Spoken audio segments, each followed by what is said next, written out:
The sound of splintering wood and screaming horses shattered the peaceful Wyoming morning as the Butterfield stagecoach careened off the mountain trail, tumbling down a rocky ravine like a broken toy discarded by an angry child. When the dust settled and the terrible silence descended, 23-year-old Rebecca Hartford found herself trapped beneath the overturned coach, her leg pinned and bleeding, surrounded by the terrified cries of 6 children who weren't even her own. The nearest town was 100 miles away through hostile territory. Winter was approaching fast, and their driver, their only hope of rescue, was nowhere to be seen. What happened next would test the limits of human endurance and reveal the extraordinary lengths one person will go to save the lives of innocent children. Before we jump back in, tell us where you're tuning in from and if this story touches you. Make sure you're subscribed, because tomorrow I've saved something extra special for you. Rebecca Hartford had never imagined that accepting a position as a governess would lead her into the wilderness of the Wyoming Territory in the autumn of 1887. Born and raised in the comfortable surroundings of Boston, she had lived a sheltered life as the daughter of a Methodist minister, surrounded by books, piano lessons, and the predictable rhythms of civilized society. Her world had been one of Sunday services, church socials, and the gentle expectations placed upon unmarried women of good breeding. But financial necessity had a way of reshaping even the most carefully planned lives. When her father died suddenly of pneumonia, leaving behind more debts than assets, Rebecca found herself facing a harsh reality that her genteel upbringing had never prepared her for. The family home had to be sold to pay creditors. Her mother had moved in with Rebecca's married sister in Philadelphia, and Rebecca herself needed to find employment that would allow her to support herself with dignity. The advertisement in the Boston Herald had seemed like Providence itself. Respectable young woman sought as governess for 6 children on established ranch in Wyoming Territory. Good wages, room and board provided, references required.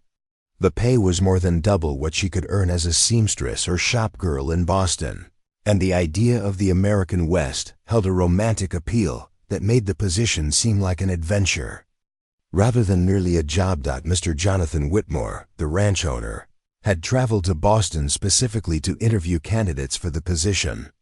He was a weathered man in his 50s with kind eyes and the patient demeanor of someone accustomed to dealing with children. During their meeting at a respectable hotel parlor, he had explained that his ranch, the Diamond W, was one of the largest cattle operations in the territory, established and prosperous despite its remote location. "The children aren't mine by blood," Mr. Whitmore had explained carefully, "but they're mine by choice and by law. Their parents were killed in an Indian raid 3 years ago. Good people, neighbors of mine. I took them in because it was the right thing to do, but I'm not equipped to handle their education and upbringing alone. They need someone with your background, Miss Hartford. Someone who can teach them properly and help them become the kind of people their parents would have wanted them to be." The children, he explained, ranged in age from 4 to 14. The oldest, Samuel Thompson, was nearly a man but still needed guidance and education. His sister Margaret was 12, bright and eager to learn but lacking proper instruction. The middle children, twins James and Julia, age 8, were energetic and curious, but had been running somewhat wild since their parents' death. 6-year-old Catherine was quiet and thoughtful, often lost in her own world, while 4-year-old little Thomas barely remembered his parents and looked to his older siblings for security and guidance. Rebecca had been moved by Mr. Whitmore's obvious affection for these orphaned children and his genuine desire to provide them with the best possible future. The salary he offered would allow her to save money while gaining experience that might lead to other opportunities. Most importantly, the position offered her a chance to make a meaningful difference in the lives of children who had already endured more hardship than most adults. The journey west had been an education in itself. Rebecca had traveled by train as far as the railroad extended, then joined a wagon train for the overland portion of the journey. The other travelers had been mostly settlers and merchants, people seeking new opportunities in the territories. She had quickly learned that her Boston manners and clothing marked her as an outsider, but most of the travelers had been kind, offering advice about life in the West and sharing stories of their own journeys toward new beginnings. The final leg of the journey was to be by stagecoach from the railhead town of Laramie to Sweetwater Station, the closest stop to the Diamond W Ranch. Mr. Whitmore had arranged for Rebecca to travel on the weekly mail coach, which also carried passengers and supplies to the remote settlements scattered across the territory. The stagecoach itself was a sturdy Concord coach painted in faded red and yellow, built to withstand the rough treatment of frontier travel. The driver was a grizzled man named Jake Morrison, probably in his 60s, who had been running mail and passenger routes through Wyoming for over 20 years. His weathered face told the story of countless journeys through all kinds of weather and terrain, and his confident handling of the 6-horse team inspired confidence in his passengers. But Rebecca wasn't the only passenger making this particular journey. By a twist of fate that would change everything, the 6 Thompson children were also aboard the coach. Mr. Whitmore had traveled to Laramie on business and decided to bring the children along for what he called a little adventure, their first trip off the ranch since coming to live with him 3 years earlier. Rebecca had met the children for the first time at the coaching station in Laramie, and she was immediately struck by how different they were from what she had imagined. Samuel, at 14, was tall for his age with serious brown eyes and the careful demeanor of someone who had been forced to grow up too quickly. He clearly saw himself as responsible for his younger siblings, positioning himself between them and any potential threats with the vigilance of a young guardian. Margaret, 12 years old with auburn hair braided neatly down her back, possessed an intelligence that shone in her green eyes and a maturity that seemed both impressive and slightly heartbreaking. She helped manage the younger children with the efficiency of someone who had learned early that adults couldn't always be counted upon to handle everything. The 8-year-old twins, James and Julia, were mirror images of each other with dark hair and bright, curious faces that seemed to find wonder in everything around them. They chattered constantly, asking questions about the stagecoach, the horses, the driver, and Rebecca herself.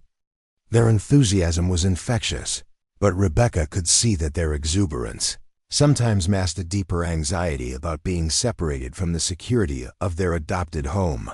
6-year-old Catherine was a delicate child with blonde hair and blue eyes that seemed to hold depths of understanding unusual for her age.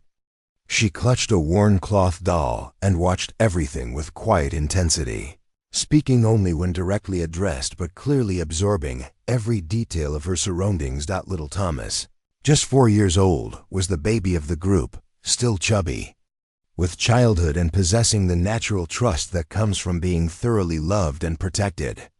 He had immediately taken to Rebecca, perhaps sensing in her the kind of gentle female presence that had been missing from his life since his mother's death. Mr. Whitmore had planned to accompany them on the journey to Sweetwater Station, but an urgent business matter had arisen at the last moment, something about a dispute over water rights that required his immediate attention. He had been torn between his responsibilities and his desire to see the children safely delivered, but Jake Morrison had assured him that the route was well-traveled and safe. "I've been running this route for 20 years, Mr. Whitmore," Jake had said confidently. "Haven't lost a passenger yet, and I don't intend to start now. The children will be fine, and Miss Hartford here looks like she can handle whatever comes up." So Mr. Whitmore had kissed each child goodbye, given Samuel final instructions about looking after his siblings, and pressed a small bag of coins into Rebecca's hand for emergencies. He had promised to meet them at Sweetwater Station in 3 days' time after his business was concluded. The first day of the journey had been pleasant, even enjoyable. The weather was crisp but sunny, the autumn colors of the Wyoming landscape were breathtaking, and the children were excited about their adventure. Rebecca found herself genuinely enjoying their company, impressed by their resilience and charmed by their individual personalities. They had spent the night at a way station called Pine Ridge, a rough but clean establishment run by a German immigrant family who specialized in serving travelers on the Stagecoach route. The children had been fascinated by everything: the crude but comfortable sleeping arrangements, the hearty frontier food, the stories told by other travelers around the evening fire. The second day had started well, with Jake Morrison in good spirits and making excellent time along the mountain trail. The route wound through some of the most spectacular scenery Rebecca had ever seen: towering peaks, deep valleys, and vast expanses of wilderness that seemed to stretch to the edge of the world. But by afternoon, the weather had begun to change. Clouds gathered on the horizon, and the wind picked up, carrying with it the promise of the early winter storm that could trap travelers for days. Jake had pushed the horses harder, hoping to reach the next way station before the weather turned. Truly dangerous Don was on a particularly treacherous stretch of trail, winding along the edge of a deep ravine that disaster struck. Later, Rebecca would never be entirely sure what had caused the accident. Perhaps one of the horses had stumbled, or maybe the trail itself had given way under the weight of the coach. She remembered the horses screaming, the sickening sensation of the world tilting sideways, and then the chaos of the coach rolling down the rocky slope. When consciousness returned, Rebecca found herself pinned beneath the overturned stagecoach, her left leg trapped and throbbing with pain. The taste of blood filled her mouth, and her head pounded with what she would later recognize as a concussion. But even through her own pain and confusion, she could hear the voices of the children, some crying, some calling out in fear and pain, summoning strength she didn't know she possessed. Rebecca managed to work her way free from the wreckage. Her leg was badly injured, possibly broken, and movement sent waves of agony through her entire body. But the children needed her, and that need gave her the motivation to push through her own suffering. Samuel had been thrown clear of the coach, and was conscious but dazed, blood trickling from a cut on his forehead. Margaret was crying but seemed physically unharmed, though she was frantically trying to comfort little Catherine, who was sobbing with terror. The twins were huddled together, both frightened but apparently not seriously injured. Little Thomas was the most worrying. He was conscious but very quiet, his face pale and his breathing shallow. But where was Jake Morrison? Rebecca looked around desperately for their driver and spotted him perhaps 50 yards away, thrown from the coach and lying motionless near a large boulder. Even from a distance, she could see that he was badly hurt. When she managed to make her painful way to his side, she found him conscious but clearly suffering from serious injuries. "Miss Hartford," Jake whispered, his voice barely audible. "The children ... are they?" "They're alive," Rebecca assured him, though she wasn't certain of the extent of their injuries. "But Jake, what do we do? How do we get help?" Jake's experienced eyes surveyed their situation with grim understanding. The coach was destroyed, the horses either dead or scattered, and they were at least 50 miles from the nearest settlement. The trail they had been following was rarely traveled except by the weekly mail coach, and that wouldn't be due for another 5 days. "Someone's got to go for help," Jake said quietly. "Got to walk to Sweetwater Station and bring back a rescue party." Rebecca felt her heart sink. In her condition, with an injured leg and 6 children to care for, such a journey was impossible. But Jake was hurt even worse than she was. He could barely move, let alone walk 100 miles through wilderness. "I can do it," Samuel said suddenly. The 14-year-old had approached quietly and overheard their conversation. "I'm strong enough and I know the direction. Mr. Whitmore taught me to read trail markers and follow the sun." "No," Rebecca said immediately. "You're just a boy, Samuel. The wilderness out there is dangerous, wild animals, getting lost, weather. You could die." But even as she spoke, Rebecca realized the terrible truth of their situation. Someone had to go for help, or they would all die here in this desolate place. The children needed medical attention, they had limited food and water, and winter was coming fast. Without rescue, they would not survive more than a few days. Jake Morrison, drawing on reserves of strength and determination built over decades of frontier survival, made the decision that would define everything that followed. "I'll go," he said. "Simply, it's my job to get these passengers to safety, and that's what I'm going to do." As the sun began to set on their first day trapped in the wilderness, Rebecca found herself facing a responsibility she had never imagined. 6 children depended on her for their survival. Their injured driver was preparing to attempt an almost impossible journey for help, and she had no idea whether any of them would live to see rescue arrive at the comfortable world of Boston drawing. Rooms and Sunday services had never seemed so far away, and Rebecca Hartford was about to discover reserves of strength and courage she had never known she possessed. Preparing and narrating this story took us a lot of time, so if you are enjoying it, subscribe to our channel. It means a lot to us. Now back to the story. The second night in the ravine brought horrors that would forever change Rebecca Hartford's understanding of what human beings could endure. As darkness fell across the Wyoming wilderness, the temperature plummeted with the merciless efficiency of high-altitude autumn weather. What had been a crisp, manageable chill during the day became a bone-deep cold that seemed to leach the very life from their small group of survivors. Rebecca had done her best to create shelter using pieces of the destroyed stagecoach and salvaged blankets, but their makeshift camp was pitifully inadequate against the elements. The children huddled together in a tight circle, sharing body warmth and the few intact blankets they had managed to recover from the wreckage. Little Thomas had developed a fever that worried Rebecca deeply, his small body shivering uncontrollably. Despite being wrapped in every spare piece of cloth they could find, Jake Morrison had departed at dawn, his weathered face set with grim determination as he began what everyone knew was likely a death march. Before leaving, he had pressed his own coat into Rebecca's hands, insisting that the children needed it more than he did. His final words still echoed in her mind. "Keep them alive, Miss Hartford.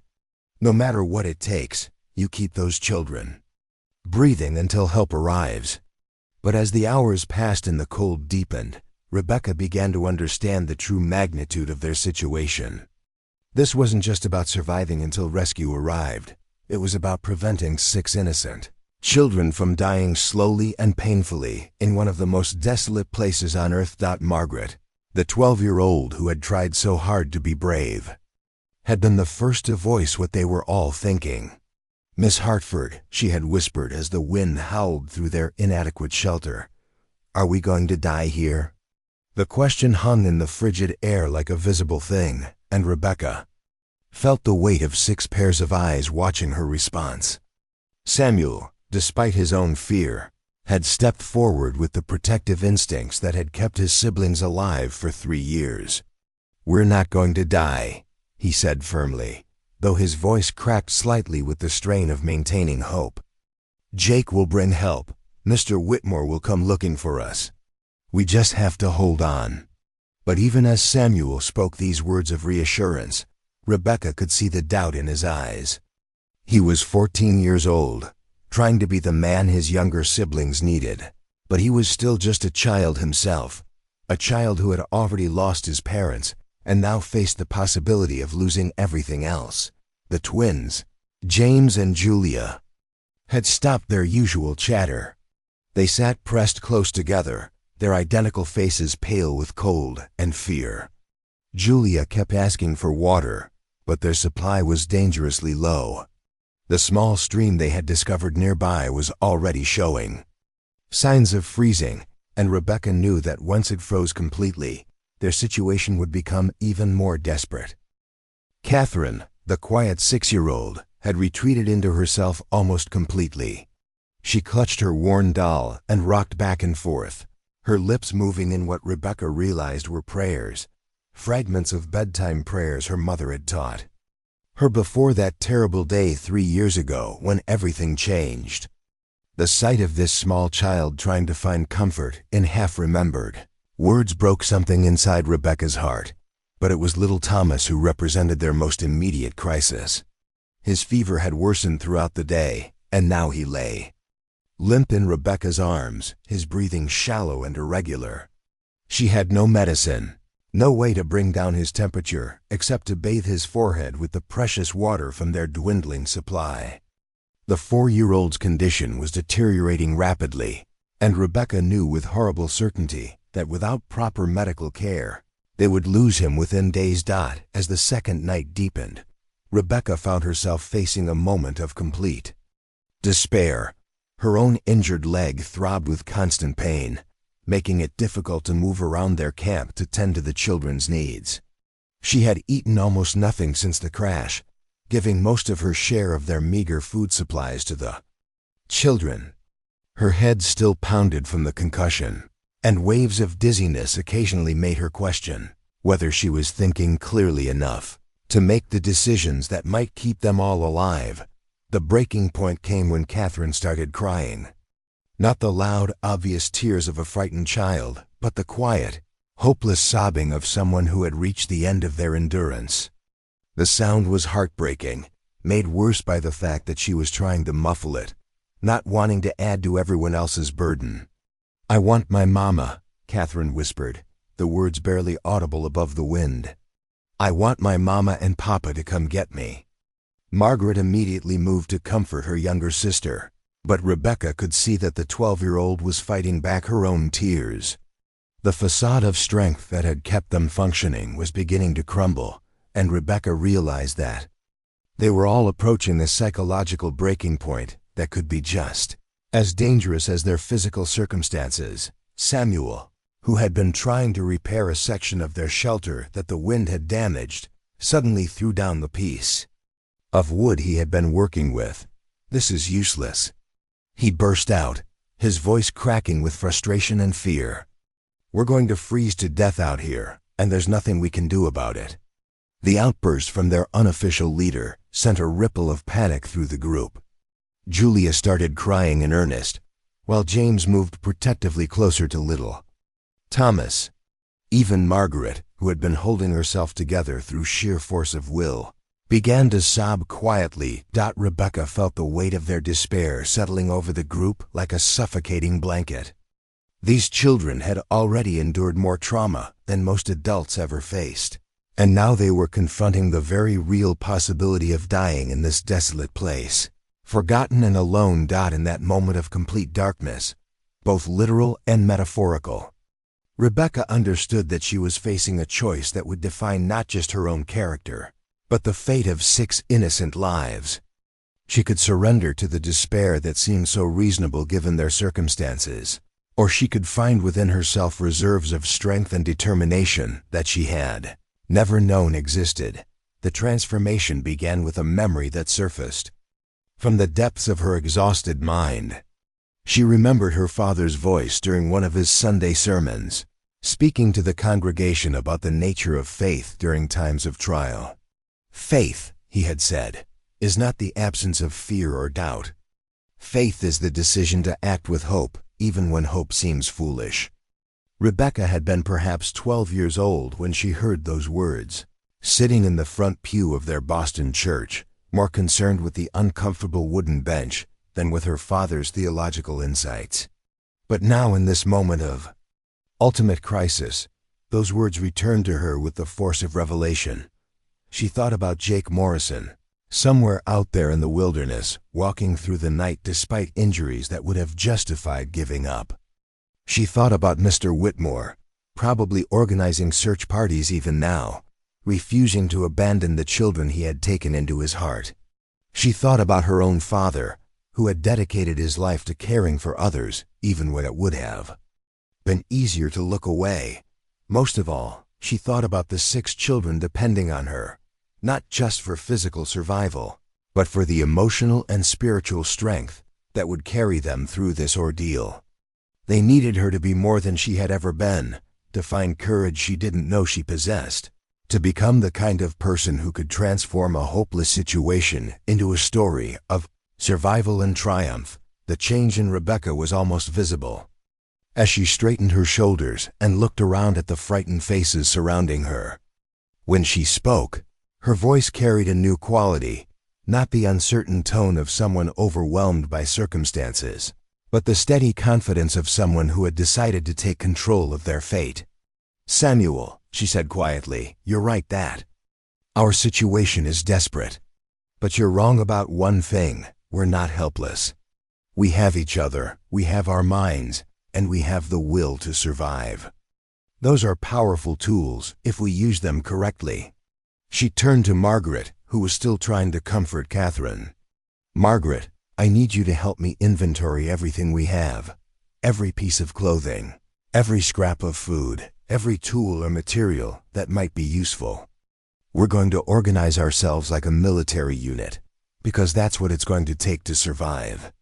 The twins looked up at her with new attention, sensing the change in her demeanor. "James and Julia, I need you to be my scouts. Tomorrow, you're going to explore the area around our camp, but together and never out of sight of each other. We need to know what resources are available to us within a safe distance." Catherine stopped crying and looked at Rebecca with something that might have been hope. "Catherine, you're going to be our keeper of supplies. You're careful and observant, and I need someone I can trust to make sure we use our resources wisely."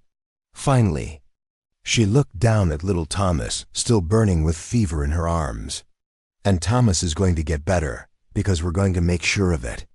We're going to take care of each other, and we're going to survive this together." The effect of Rebecca's words was immediate and profound. Samuel picked up the piece of wood he had thrown down and resumed his work on the shelter with renewed purpose. Margaret began gathering their scattered supplies, her movements efficient and determined. Even the twins stopped crying and started asking practical questions about their new responsibilities. But Rebecca knew that words alone wouldn't be enough to carry them through what lay ahead. The real test would come in the days that followed, when cold and hunger and exhaustion would test every ounce of determination they could muster. As she held little Thomas closer, feeling his fevered body against her chest, Rebecca made a silent promise to herself and to the children in her care. She would not let them die in this place. She would find a way to keep them alive until help arrived, no matter what it cost her personally. The breaking point had been reached and passed. Now began the real work of survival, and Rebecca Hartford was no longer the sheltered Boston governess who had begun this journey. She was becoming something harder, stronger, and more determined. Someone capable of performing miracles when miracles were the only thing standing between life and death. The wind continued to howl through their makeshift shelter, and the temperature continued to drop, but something fundamental had changed in their small group. They were no longer just victims of circumstance, waiting passively for rescue or death. They had become fighters, and their fight for survival was just beginning. The third morning brought with it an unexpected discovery that would prove to be the first ray of light in their darkening situation. Rebecca had awakened before dawn, her body stiff with cold and her injured leg throbbing with persistent pain. Little Thomas had finally fallen into a more peaceful sleep, his fever having broken sometime during the night, though he remained weak and pale. As she carefully extracted herself from their huddle of bodies and blankets, Rebecca noticed something that made her heart leap with sudden hope. Smoke. A thin wisp of gray smoke was rising from somewhere beyond the ridge that bordered their ravine. For a moment, Rebecca thought her concussion-addled mind might be playing tricks on her. She blinked hard, shaded her eyes against the early morning sun, and looked again. The smoke was still there, not the thick, black smoke of a wildfire, but the steady, controlled smoke of a human campfire. "Samuel," she whispered urgently, shaking the 14-year-old awake. "Samuel, look up there on the ridge. Do you see it?" Samuel sat up quickly, his eyes following Rebecca's pointing finger. When he spotted the smoke, his face transformed with the first genuine smile Rebecca had seen since the crash. "Someone's up there," he whispered, afraid to speak too loudly lest the smoke somehow disappear. "There's someone else out here." The discovery energized their entire group. Even little Thomas, still weak but mercifully fever-free, managed to sit up and peer in the direction of the smoke. Margaret immediately began organizing their signaling efforts, while the twins started gathering dry wood for their own fire too. Send smoke signals in return, but it was Catherine who provided the crucial piece of information that would shape their rescue attempt. The quiet 6-year-old, who had been so withdrawn since the crash, suddenly spoke up with unexpected clarity. "That's where the Indian lady lives," she said matter-of-factly.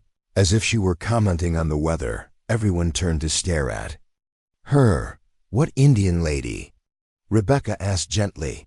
Catherine clutched her doll more tightly, but her voice remained steady. "When we went to town with Mr. Whitmore last month, we stopped at the trading post. There was an Indian lady there who was very nice to me. She gave me a piece of honey candy and told Mr. Whitmore that she lived up in the rocks near the old trail. She said white people were always getting lost and she helped them sometimes." Samuel's eyes widened with understanding. "I remember her. She was talking to Mr. Whitmore about the best routes through the mountains. She had a cabin up in the rocks somewhere, and she traded with the settlers who came through." Rebecca felt a surge of hope mixed with uncertainty. The presence of another human being in their vicinity was undeniably good news, but she knew that relations between white settlers and Native Americans in the territory were complex and often tense. Some tribes were friendly to travelers, others were hostile, and many individuals fell somewhere in between depending on their own experiences and circumstances. "Do you remember anything else about her?" Rebecca asked Catherine. "Did she seem kind? Did Mr. Whitmore trust her?" Catherine nodded emphatically. "She was very kind. She had a gentle voice, and she smelled like the herbs Mama used to put in her cooking. Mr. Whitmore called her Mrs. Blue Sky, and he said she was a good woman who helped lost travelers." The name stirred a memory in Samuel's mind. "Mrs. Blue Sky," he repeated slowly. "I think Mr. Whitmore mentioned her before. He said there were a few friendly Indians in the area who served as guides and helped people who got into trouble. He said Mrs. Blue Sky was someone he trusted." With this new information, Rebecca faced a crucial decision.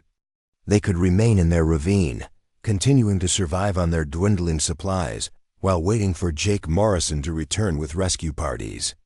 Or they could attempt to reach this mysterious Mrs. Blue Sky, who might be able to provide immediate help but who remained an unknown quantity. The decision was made easier by a harsh reality check of their situation. Their food supplies were nearly exhausted, consisting of a few pieces of hardtack, some dried beef, and a small amount of coffee that Rebecca had been saving for emergencies. Their water supply was also running dangerously low, and the small stream they had been relying on was beginning to show signs of freezing over completely. More importantly, despite the breaking of Thomas's fever, the 4-year-old was still frighteningly weak. He needed proper food, warmth, and medical attention, things that their makeshift camp simply couldn't provide. Even if Jake Morrison successfully reached help, it would be days before a rescue party could arrive, and Rebecca wasn't certain they could survive that long. "We're going to try to reach her," Rebecca announced, her voice carrying the quiet authority she had discovered within herself. "But we're going to do it carefully and intelligently." The plan that Rebecca formulated showed the strategic thinking that her desperate circumstances had awakened in her. Rather than attempting to move their entire group immediately, she decided to send Samuel and Margaret as scouts to make contact with Mrs. Blue Sky and assess the situation. "Samuel, you and Margaret are going to climb up to that ridge and see if you can find this woman," Rebecca explained. "You'll go together, you'll stay together, and you'll be back before dark no matter what you find up there.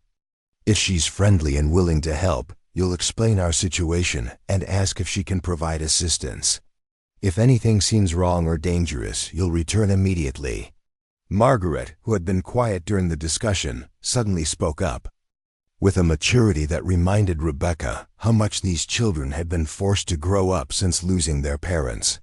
"Miss Hartford, what if something happens to us up there? What if we can't find our way back? Or what if this woman isn't friendly?" After all, it was a valid concern, and Rebecca had already considered it. "That's why you're going together," she said. "Two of you can watch out for each other, and two of you are more likely to find your way back than one person alone. But more importantly, I trust both of you to use good judgment. If something doesn't feel right, you turn around and come back. The worst thing that could happen is that we're no better off than we are now."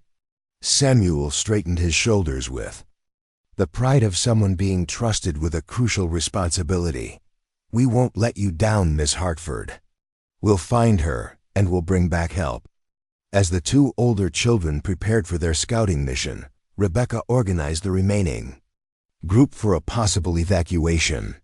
She had the twins help her pack their few remaining supplies into bundles that could be carried easily.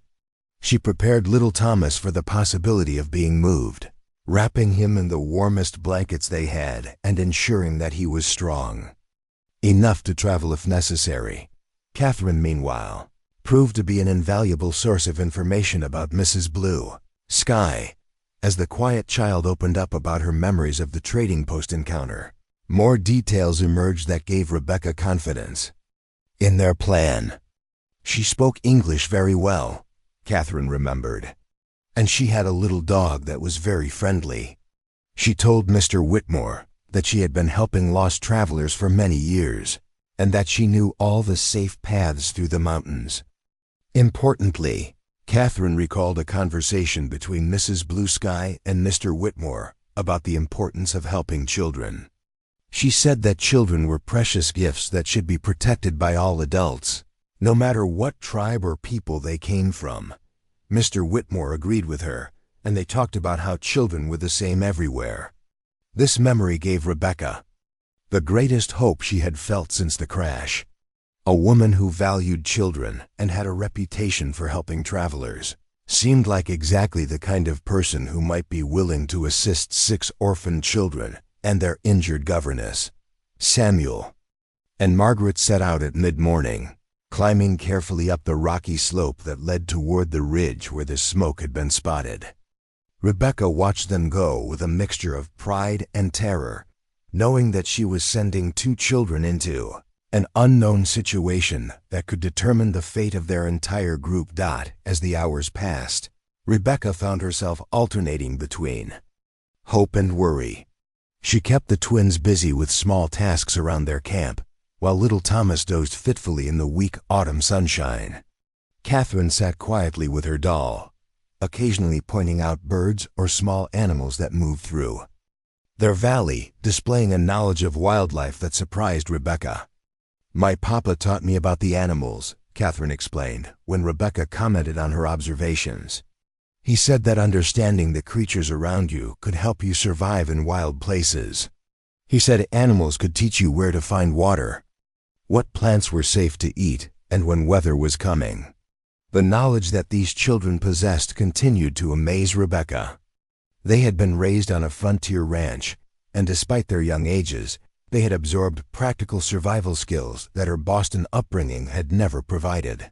Samuel's understanding of direction and navigation, Margaret's organizational abilities, the twins' energy and adaptability, Catherine's quiet observation skills, and even little Thomas's resilience in the face of illness, all of these qualities were proving invaluable in their current situation. As the afternoon wore on, Rebecca found herself watching the ridge anxiously for signs of Samuel and Margaret's return.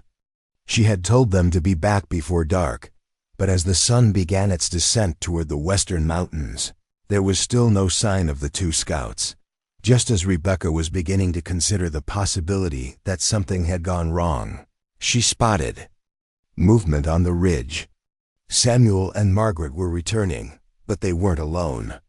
A third figure was with them, a woman dressed in traditional Native American clothing, moving with the sure-footed confidence of someone completely at home in the mountainous terrain. Mrs. Blue Sky descended into the ravine with the fluid grace of someone who had spent her entire life navigating difficult terrain. She was a woman of perhaps 50 years, with silver-streaked black hair braided with colorful beads and wearing a mixture of traditional native dress and practical frontier clothing. Her weathered face carried the kind of wisdom that came from decades of surviving in harsh country, but her dark eyes held a warmth that immediately put the frightened children at ease. As she approached their makeshift camp, Rebecca felt her heart hammering with a combination of hope and apprehension. This moment would determine whether they had found salvation or simply exchanged one uncertain situation for another. Everything depended on the character and intentions of this woman, who lived alone in the wilderness. Mrs. Blue Sky's first action removed any doubt about her nature. Without hesitation, she went directly to little Thomas, who was still wrapped in blankets and looking pale despite the breaking of his fever. She knelt beside him with the practiced movements of someone experienced in caring for sick children. Placing a gentle hand on his forehead and speaking to him in a soft, soothing voice. "Hello, little warrior," she said in accented but clear English. "Your brother and sister told me you have been very sick. May I look at you?" Thomas, who had been wary of strangers since the death of his parents, surprised everyone by nodding trustingly. There was something about Mrs. Blue Sky's manner, calm, confident, and radiating maternal warmth, that seemed to bypass his usual caution. As Mrs. Blue Sky examined Thomas with gentle efficiency, she spoke quietly to Rebecca. "The children tell me you have been caring for them since the coach crashed 3 days ago. They say you are hurt yourself but have given them your food and water." Rebecca felt heat rise in her cheeks. "I did what anyone would do. They're just children, and they've already lost so much." Mrs. Blue Sky looked up from her examination of Thomas, her dark eyes meeting Rebecca's with an intensity that seemed to see straight into her soul. "No," she said simply. "Not anyone would do this. Many people would save themselves first. You have chosen to be their mother when they needed one most." The words hit Rebecca with unexpected force. She had been so focused on moment-to-moment survival that she hadn't really considered what role she had taken on. But Mrs. Blue Sky was right. Somewhere in the chaos and terror of the past 3 days, she had indeed become these children's protector and caregiver in the most fundamental sense. "This little one needs medicine," Mrs. Blue Sky continued, returning her attention to Thomas. "His fever has broken, but his body is weak from fighting the sickness. I have herbs at my cabin that will help him regain his strength. But more than medicine, all of you need proper food, warmth, and rest." Samuel, who had been watching the interaction with careful attention, stepped forward. "Mrs. Blue Sky, Miss Hartford is hurt too," he said. "Her leg was injured in the crash, and she's been trying to hide how much pain she's in." Mrs. Blue Sky turned her penetrating gaze to Rebecca's injured leg, which Rebecca had been favoring but trying not to let the children worry about. "May I?" she asked, gesturing toward Rebecca's leg with the same gentle authority she had shown with Thomas. Rebecca nodded, and Mrs. Blue Sky's examination revealed that the injury was more serious than Rebecca had admitted even to herself. The leg wasn't broken, but it was badly sprained with torn muscles that needed proper treatment and rest to heal correctly. "You have been walking on this for 3 days?" Mrs. Blue Sky asked, her voice carrying a note of amazement. "You should not be able to stand, much less care for 6 children." Margaret, who had been quiet since returning from the ridge, suddenly spoke up. "Miss Hartford has been incredible. She's barely eaten anything. She's given us her blankets when we were cold, and she's never complained about being hurt. She's been taking care of us like we were her own children." The praise from the 12-year-old brought tears to Rebecca's eyes, but Mrs. Blue Sky nodded as if she had expected nothing less. "The spirits send us the people we need when we need them most," she said matter-of-factly. "You children needed a strong woman to protect you, and she needed children to show her how strong she really was." Over the next hour, Mrs. Blue Sky demonstrated why she had earned a reputation as someone who helped lost travelers. With efficient movements born of long experience, she assessed their entire situation, their food and water supplies, the condition of their shelter, the immediate medical needs of each person, and the practical challenges of getting them to safety. "My cabin is perhaps 2 miles from here," she explained, "but the path is difficult, especially for injured people and small children. We cannot move everyone at once, and we cannot leave anyone alone here. So we must be clever about how we do this." The plan she proposed showed the kind of strategic thinking that came from years of survival in dangerous country.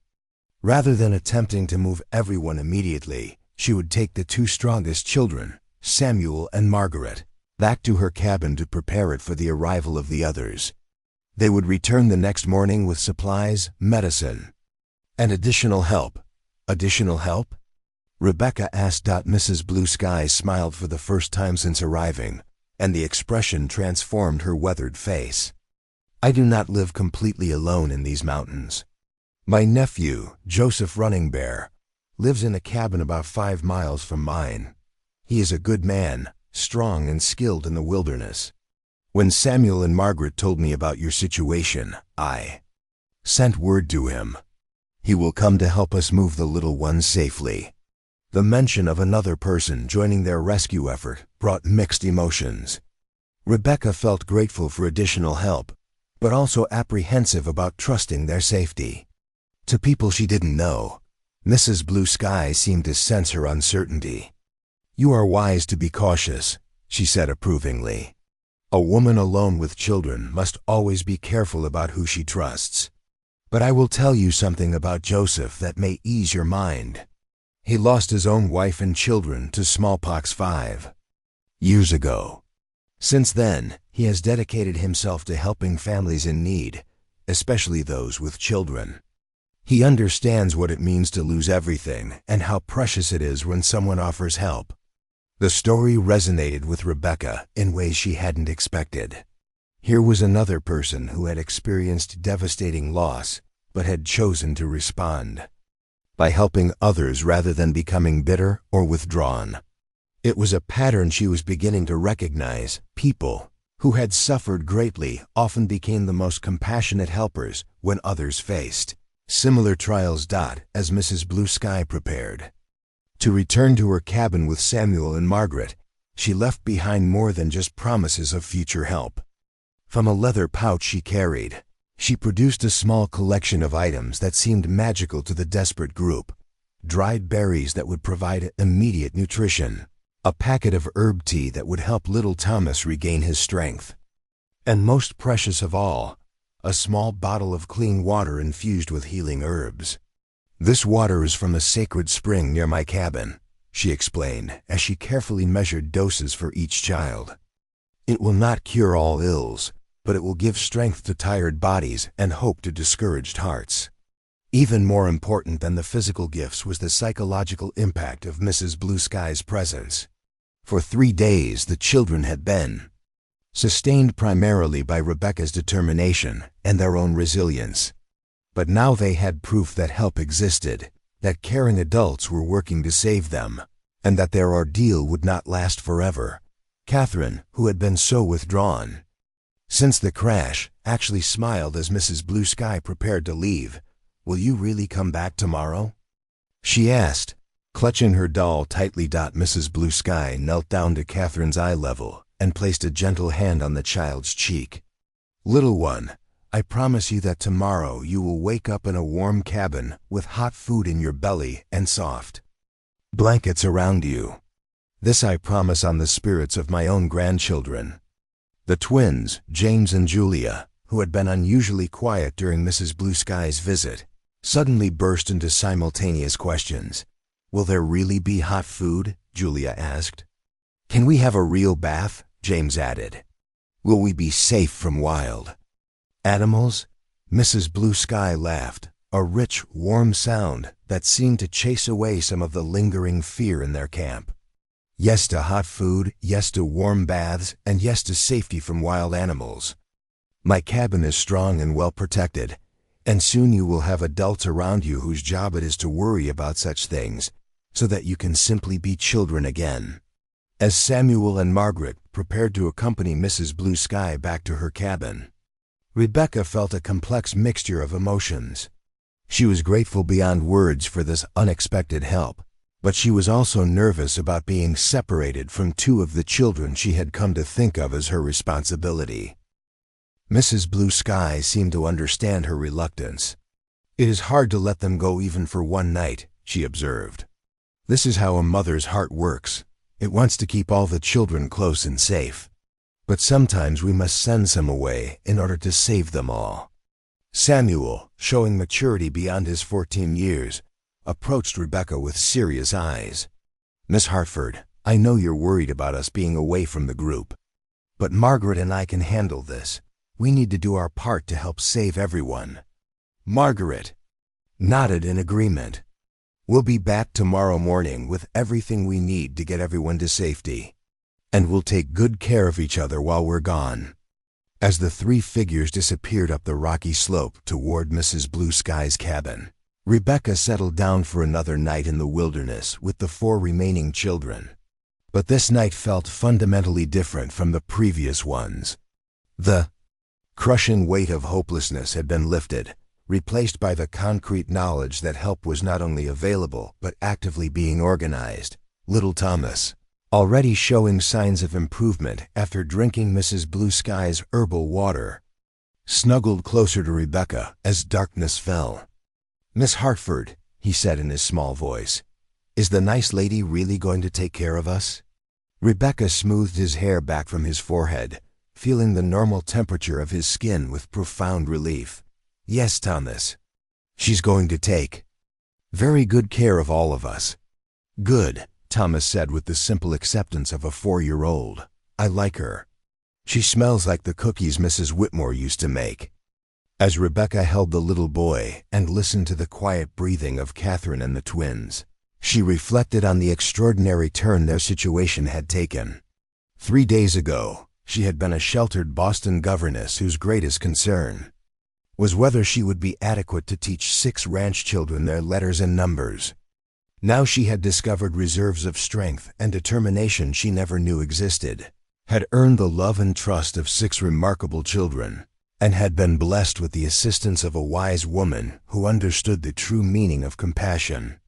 Seed of possibility that Mrs. Blue Sky had planted was already beginning to grow.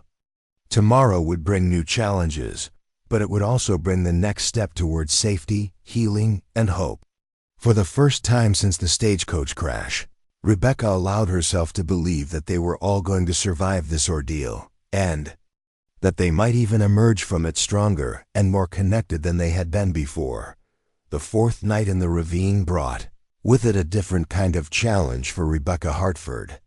With concrete help finally on the horizon and the immediate crisis of survival temporarily eased by Mrs. Blue Sky's intervention, Rebecca found herself facing an internal battle that was in many ways more difficult than the physical hardships they had endured. As she lay awake listening to the peaceful breathing of little Thomas, Catherine, and the twins, Rebecca's mind began to process the full magnitude of what had transpired over the past 4 days. The comfortable certainties of her previous life, the predictable routines of Boston society, the clear boundaries between employer and employee, the assumption that other adults would handle life and death decisions, had been completely shattered. In their place, she had discovered a version of herself that she never knew existed. This new Rebecca had made split-second decisions that determined whether children lived or died, had found physical strength to endure pain and exhaustion that should have been unbearable, and had somehow earned the complete trust and devotion of 6 children who barely knew her. But with dawn approaching and rescue imminent, Rebecca found herself grappling with questions that went far beyond mere survival. What would happen when they reached safety? Would she simply return to her role as governess, pretending that this profound transformation had never occurred? Could she go back to being the sheltered young woman who had left Boston just weeks ago? Or had she become someone entirely different? The internal struggle intensified as Rebecca considered her relationship with the Thompson children. Over the past 4 days, the boundaries between governess and guardian had completely dissolved. She had held Thomas through his fever, made life-and-death decisions for all 6 children, and received their absolute trust in return. Margaret had called her incredible, Samuel had relied on her leadership, and even quiet Catherine had begun to look to her with the expectation that only children have for the adults who truly love them. What happens when Mr. Whitmore comes to collect them? Rebecca whispered to herself in the pre-dawn darkness. The question brought with it a pain she hadn't expected, the realization that she had come to think of these children not as temporary charges, but as family. The thought of returning to the structured distance of a governess-student relationship seemed not just impossible, but wrong. How could she go back to formal lessons and proper boundaries with children who had seen her at her most vulnerable, who had depended on her for their very lives, who had become as precious to her as if she had given birth to them herself? But even more troubling was the question of her own identity. The Rebecca Hartford who had accepted the governess position had been a young woman driven primarily by economic necessity, grateful for steady employment and a respectable place in the world. That Rebecca had been cautious, deferential to authority, and content to let others make the important decisions. The woman who had emerged during this crisis was someone entirely different, a leader who made hard choices without hesitation, a protector who would sacrifice everything for the children in her care, a person capable of inspiring others to find strength they didn't know they possessed. Which version was the real Rebecca Hartford? As the first hints of dawn began to lighten the eastern sky, Rebecca found herself remembering conversations with her father during her childhood in Boston. Reverend Hartford had often spoken about moments of crisis that revealed a person's true character, but Rebecca had always assumed those moments would be moral rather than physical challenges. Character, her father had once said during a sermon she had only half listened to at the time, is not what we are when life is easy and comfortable. Character is what we become when everything we thought we knew about ourselves is stripped away, and we must choose who we want to be. Now, sitting in a wilderness ravine with 4 sleeping children depending on her, Rebecca understood what her father had meant. The comfortable assumptions about herself, that she was too gentle for leadership, too inexperienced for major responsibility, too sheltered for real hardship, had all been proven false when circumstances demanded more of her. But understanding her transformation was one thing. Figuring out what to do with it was another matter entirely. As she contemplated the approaching rescue, Rebecca realized she was facing a choice that would define the rest of her life. She could try to return to the safety and predictability of her old identity, or she could embrace the stronger, more capable woman she had discovered within herself. The decision was complicated by practical considerations that her mind couldn't ignore. She was, after all, an unmarried woman with no family fortune and no independent means of support. Her employment as a governess provided both income and respectability, 2 things that were essential for a woman in her position. If she somehow alienated Mr. Whitmore by overstepping her role, she could find herself not only unemployed, but also without references for future positions. Yet the thought of retreating into subservience and allowing others to make decisions about the children's welfare seemed like a betrayal of everything she had learned about herself. These children had seen her as their protector and leader, had trusted her with their lives, and had flourished under her care. How could she simply step back and pretend that bond had never existed? The internal struggle was interrupted by the sound of movement from little Thomas, who was stirring in his sleep. Rebecca moved carefully to check on him, relieved to find that his forehead remained cool and his breathing steady. The 4-year-old's recovery had been remarkable, aided by Mrs. Blue Sky's healing water and the improved morale of the entire group. As she tucked the blanket more securely around Thomas, Rebecca found herself thinking about the future these children deserved. They had already lost their parents in a traumatic way, had survived 3 years of adjustment to life with Mr. Whitmore, and had now endured this latest crisis. What they needed was stability, consistency, and adults who would put their welfare above everything else. The question was whether she could provide that kind of advocacy within the constraints of her position as governess, or whether truly protecting these children would require her to take on a more significant role in their lives. Dawn brought with it the sound of voices from the ridge above, Samuel and Margaret returning with Mrs. Blue Sky and presumably the additional help she had promised. Rebecca felt her heart rate increase as she realized that the next few hours would determine not just their physical rescue, but the direction of her entire future. As the children began to wake and the excitement of impending rescue filled their small camp, Rebecca made a decision that surprised her with its clarity and certainty. She would not retreat into her old identity. The woman who had emerged during this crisis was not an aberration or a temporary adaptation. She was who Rebecca Hartford was meant to be.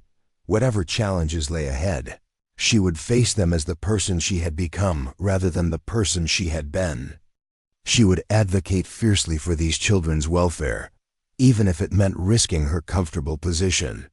She would use the strength and leadership abilities she had discovered, even if it meant challenging expectations about what a governess should be. Most importantly, she would not allow anyone, including Mr. Whitmore, no matter how well-intentioned, to minimize the bond that had been forged between her and these 6 children during their time of greatest need. The decision brought with it a sense of peace that Rebecca hadn't felt since the Stagecoach crash. She had stopped fighting against her own transformation and had instead chosen to embrace it. Whatever came next, she would face it with the confidence of someone who had discovered her true capabilities under the most challenging circumstances possible. As voices grew closer and the reality of rescue became imminent, Rebecca gathered the 4 children around her for what might be their last private moment together. Looking into their trusting faces, Thomas with his renewed health, Catherine with her quiet wisdom, James and Julia with their identical expressions of hope, she made them a promise that came from the deepest part of her heart. No matter what happens when we get to safety, she said quietly, I want you all to know that taking care of you has been the most important thing I've ever done. You've taught me things about myself that I never knew, and you've shown me what real courage looks like. Whatever the future brings, that will never change. The children responded with the kind of spontaneous affection that had become natural between them. Hugs, whispered words of love, and the complete trust that only children can give to the adults who have proven themselves worthy of it. As the rescue party finally appeared at the edge of their camp, Rebecca Hartford stood to meet them, not as the uncertain young governess who had begun this journey, but as a woman who had discovered her true strength and was prepared to use it to protect the children who had become her family. The internal struggle was over. The transformation was complete, and whatever challenges lay ahead, Rebecca faced them with the unshakable conviction that she had become exactly the person these children needed her to be. Joseph, Running Bear, appeared at the edge of their camp, like a figure from a frontier legend, tall, broad-shouldered, and moving with the quiet confidence of someone completely at home in the wilderness. He was perhaps 35 years old, with long black hair tied back and wearing a combination of traditional native dress and practical frontier clothing. But what struck Rebecca most immediately was the gentleness in his dark eyes as he surveyed the group of children, a softness that spoke of someone who understood both loss and the precious nature of young lives. Mrs. Blue Sky had not exaggerated when she described her nephew as someone dedicated to helping families in need. Joseph's first action upon reaching their camp was to kneel beside little Thomas, speaking to the 4-year-old in a voice so soft and reassuring that the child immediately relaxed in his presence. "Hello, little brother," Joseph said in English that carried only the slightest accent. "My aunt tells me you have been very brave during this difficult time." She also tells me you are feeling much better today." Thomas nodded solemnly, studying Joseph's face with the intense attention that children reserve for adults they are trying to decide whether to trust. After a moment, he reached out and touched one of the beaded decorations on Joseph's shirt. "That's pretty," he said simply. Joseph smiled, an expression that transformed his serious features and revealed the warmth that Mrs. Blue Sky had promised. "My late wife made this," he said gently. "She said that beautiful things help people. Remember that there is still good in the world, even when times are hard." The mention of his deceased wife created an immediate bond of understanding between Joseph and the children. They recognized in him someone who had experienced the same kind of devastating loss they had endured when their parents were killed. But rather than being broken by that loss, he had somehow found a way to channel his grief into compassion for others. Samuel and Margaret, who had returned with the two adults, immediately began describing the preparations that had been made at Mrs. Blue Sky's cabin. Their excitement was infectious as they detailed the warm beds, hot food, and medical supplies that awaited the group. But more than the physical comforts, they conveyed a sense of safety and welcome that had been missing from their lives since the Stagecoach crash. "Mrs. Blue Sky has everything ready for us," Margaret reported, her 12-year-old voice bright. "With hope, there's a big pot of stew cooking and soft blankets on all the beds, and she even has books for us to read." Samuel, ever practical despite his youth, focused on the logistics of their evacuation. "Joseph brought a travois to carry anyone who can't walk the whole distance," he explained, pointing to the ingenious Native American transport device that Joseph had constructed. "It's like a stretcher that can be pulled behind a horse, so Thomas and Miss Hartford can ride if they need to." The travois was a masterpiece of practical engineering. 2 long poles connected by a sturdy hide platform, designed to be pulled by Joseph's horse and capable of carrying both passengers and supplies safely over rough terrain. The fact that Joseph had taken the time to construct such a device, specifically for their rescue, demonstrated a level of care and preparation that went far beyond mere obligation. But it was Mrs. Blue Sky who provided the most important revelation about the support network that was forming around them. As she checked on each child and assessed their readiness for the journey to her cabin, she shared information that would fundamentally change Rebecca's understanding of their situation. "Word of your accident has already begun to spread," Mrs. Blue Sky explained as she repacked their few belongings with practiced efficiency.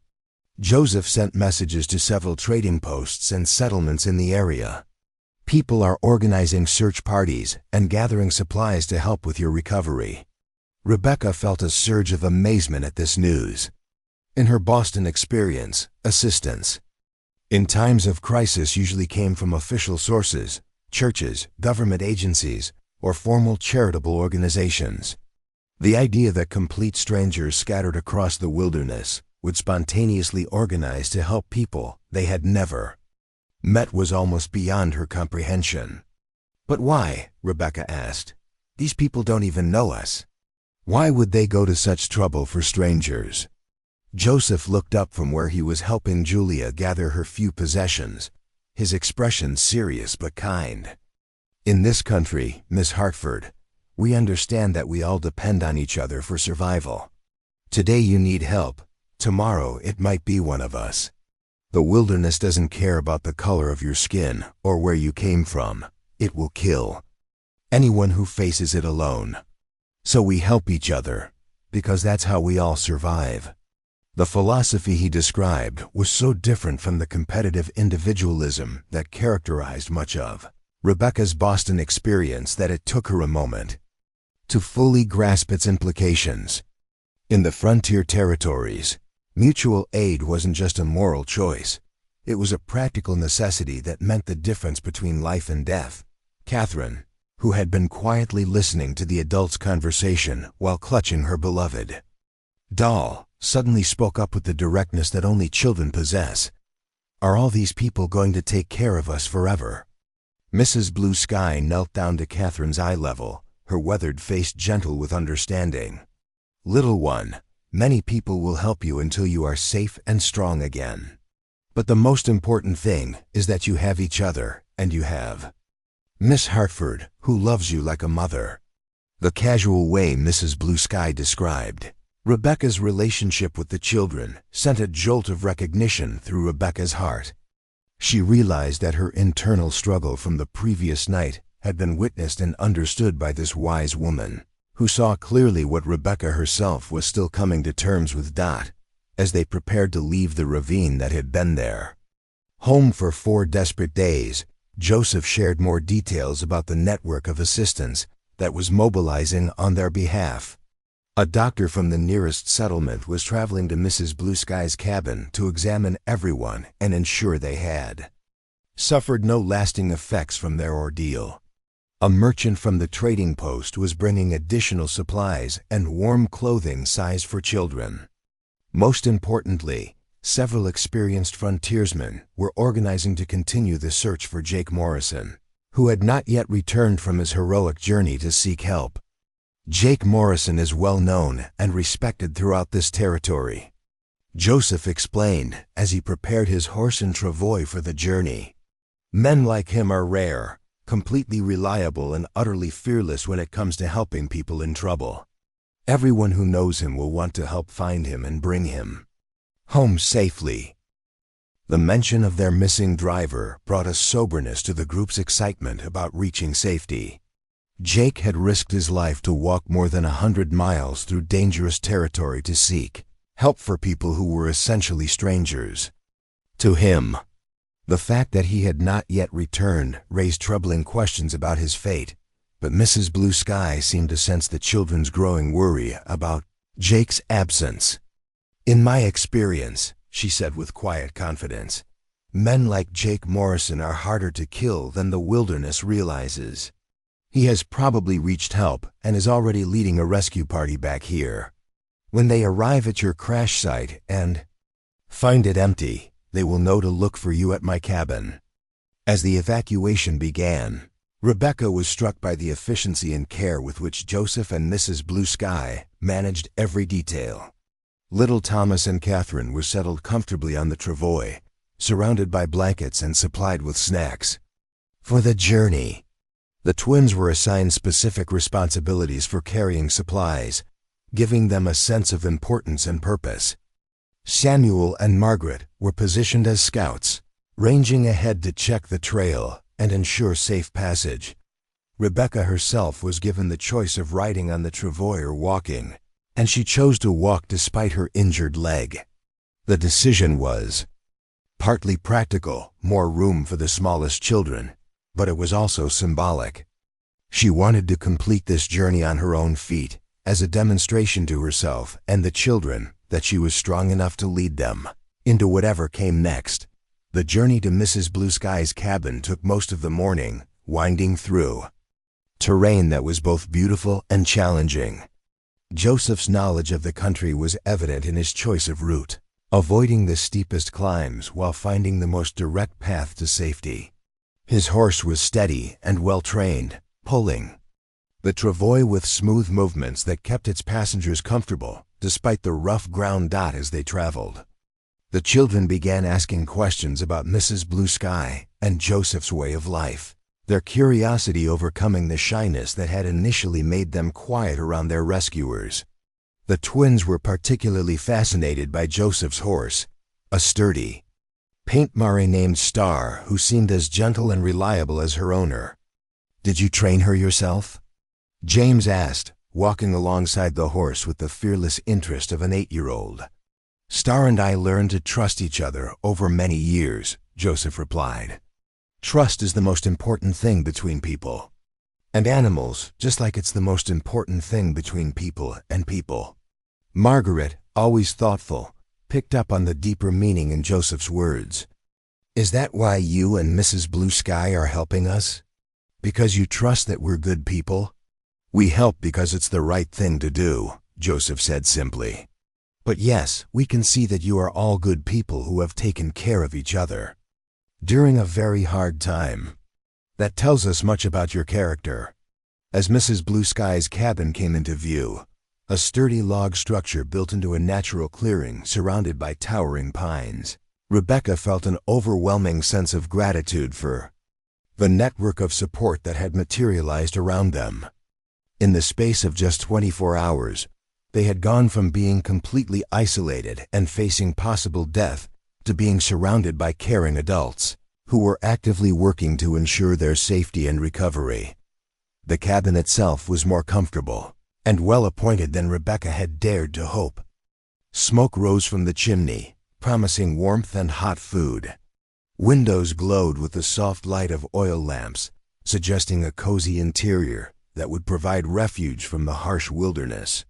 Most importantly, it represented the first real shelter they had experienced since the Stagecoach crash, a place where they could rest, heal, and begin to process the trauma they had endured. As they approached the cabin door, Mrs. Blue Sky turned to address the entire group. "You are no longer lost travelers in need of rescue," she said with quiet ceremony. "You are welcome guests in my home, and you will stay here as long as you need to feel safe and strong again." Rebecca felt tears welling in her eyes as she realized the full significance of what had happened. They had not just been rescued from physical danger, they had been welcomed into a community of people who understood that caring for others was not just an occasional act of charity, but a fundamental responsibility that bound all decent people together. The support network that had formed around them would prove to be more than just temporary assistance. It was the foundation for a new understanding of what family and community could mean, and it would change all of their lives in ways they were only beginning to imagine. 3 days into their recovery at Mrs. Blue Sky's cabin, Rebecca Hartford faced a moment that would define not just her own future, but the destiny of 6 children who had come to depend on her completely. The moment came in the form of dust clouds on the horizon, visible through the cabin's eastern window, the unmistakable sign of multiple riders approaching at speed. Dr. William Chun, the Chinese-American physician who had traveled from the nearest settlement to examine the crash survivors, lowered his field glasses with a grave expression. "That's a large party," he observed, his voice carrying the careful neutrality of someone who had learned to navigate the complex racial tensions of the frontier territories. "At least 8 riders, possibly more. They're moving with purpose." Rebecca felt her heart begin to race, though she couldn't immediately identify whether the sensation was excitement or dread. After 5 days of wondering about Jake Morrison's fate and hoping for news from the outside world, the approaching riders should have been cause for celebration. But something in Dr. Chun's tone suggested that this reunion might not be the joyful homecoming she had imagined. Mrs. Blue Sky, who had been grinding herbs for little Thomas's continued recovery, looked up with the sharp attention of someone who had survived decades in dangerous country by reading signs others missed. "Joseph," she called to her nephew, who was repairing equipment near the cabin's small corral, "take the children inside and keep them occupied. I think the adults need to have a conversation." The efficiency with which Mrs. Blue Sky managed this direction revealed her understanding that whatever was about to unfold might be difficult for young ears to witness. Samuel, Margaret, and the twins had been playing a card game while Thomas and Catherine napped, but they immediately sensed the change in atmosphere and looked to Rebecca for guidance. "It's all right," Rebecca said, though her voice carried more uncertainty than she intended. "Mrs. Blue Sky just wants to greet our visitors properly. Why don't you help Joseph with some of his indoor projects?"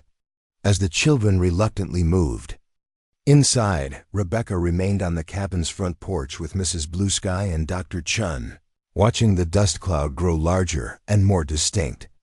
Within minutes, individual riders became visible, and Rebecca's breath caught as she recognized the lead figure. Mr. Jonathan Whitmore sat his horse with the rigid posture of a man barely containing powerful emotions. Even at a distance, Rebecca could see the strain in his weathered face, the way his usually kind eyes had hardened with what appeared to be a combination of relief and anger. Behind him rode 7 other men, ranch hands from the Diamond W, judging by their appearance. All armed and looking like they had been riding hard for days, but it was the 8th rider that made Rebecca's blood run cold. Jake Morrison, their missing stagecoach driver, was slumped in his saddle, clearly injured, but alive. His presence answered the question of whether he had successfully completed his impossible journey, but it also raised new questions about what had transpired during his absence. As the party drew closer, Rebecca could hear Mr. Whitmore's voice carrying across the clearing, though she couldn't make out his words. The tone was unmistakable. However, this was a man who had spent days in agonizing uncertainty about the fate of 6 children he loved like his own, and who was now experiencing the complex emotions that came with discovering they were safe, but had been through an ordeal he hadn't been able to prevent. Mrs. Blue Sky placed a gentle hand on Rebecca's arm, her touch conveying both support and warning. "Whatever happens in the next few minutes," she said quietly, "remember that you have proven yourself to be exactly the person these children needed when they needed it most. No one can take that away from you, no matter what they might say or decide." The words carried a weight that Rebecca didn't fully understand until Mr. Whitmore reined in his horse just yards from the cabin porch. Up close, she could see that he looked like a man who had aged years in the past week. His face was drawn with exhaustion and worry, his clothes were dusty from hard travel, and his eyes held the hollow look of someone who had spent days imagining the worst possible outcomes. "Miss Hartford," he said, his voice carefully controlled but carrying an undercurrent of barely restrained emotion. "Thank God you're all alive. Jake told us about the crash, about how you've been caring for the children. I can't begin to express my gratitude for what you've done." Rebecca felt a moment of relief at his words, but it was short-lived. Something in Mr. Whitmore's expression suggested that gratitude was not the only emotion he was struggling to contain. "Where are they?" he continued, dismounting with movements that betrayed his own injuries from days of hard riding. "Where are my children?" The possessive pronoun hit Rebecca like a physical blow, though she tried not to let her reaction show. In the intensity of their survival ordeal, she had almost forgotten that these children legally belonged to Mr. Whitmore, that her role in their lives was supposed to be temporary and limited, that she had no official claim to the bond that had formed between them. Before Rebecca could respond, the cabin door opened and Samuel emerged, having heard the familiar voice of the man who had taken him and his siblings in after their parents' death. "Mr. Whitmore," the 14-year-old called out, his voice carrying genuine joy and relief. "You found us." What followed was a reunion that was both heartwarming and heartbreaking to witness. Mr. Whitmore embraced each child with the fierce intensity of someone who had feared he might never see them again. The children responded with equal emotion, clearly relieved to be reunited with the man who represented safety and security in their young lives. But as Rebecca watched the reunion unfold, she became aware of a subtle but significant dynamic. The children kept looking back at her, seeking her approval and reassurance, even as they celebrated their reunion with Mr. Whitmore. Little Thomas, in particular, seemed reluctant to let go of Rebecca's hand, even as he hugged his guardian. Mr. Whitmore noticed these interactions, and Rebecca could see him processing their implications. When he finally looked at her directly, his expression had shifted from simple gratitude to something more complex and potentially troubling. "Miss Hartford," he said, drawing her aside while Mrs. Blue Sky engaged the children in conversation about their recovery. "Jake has told me some remarkable things about your behavior during this ordeal. He said you put the children's welfare above your own safety, that you made decisions that probably saved their lives." Rebecca felt her cheeks flush with heat. "I did what anyone would have done, Mr. Whitmore. The children needed care, and I was the only adult available to provide it." Mr. Whitmore studied her face with the intensity of someone trying to read between the lines of what was being said. According to Jake, you did considerably more than provide basic care. He said you took complete charge of the situation, made strategic decisions about survival priorities, and essentially became their leader and protector. The way he emphasized the words leader and protector carried an undertone that made Rebecca's stomach clench with apprehension. She was beginning to understand that Mr. Whitmore's emotions were more complicated than simple relief and gratitude. "Mr. Whitmore," she began carefully, "I hope you don't think I overstepped my role. The circumstances were extraordinary, and I felt I had to. That's exactly what I'm trying to understand." "Miss Hartford," Mr. Whitmore interrupted, his voice taking on an edge that the children, thankfully, were too distracted to notice.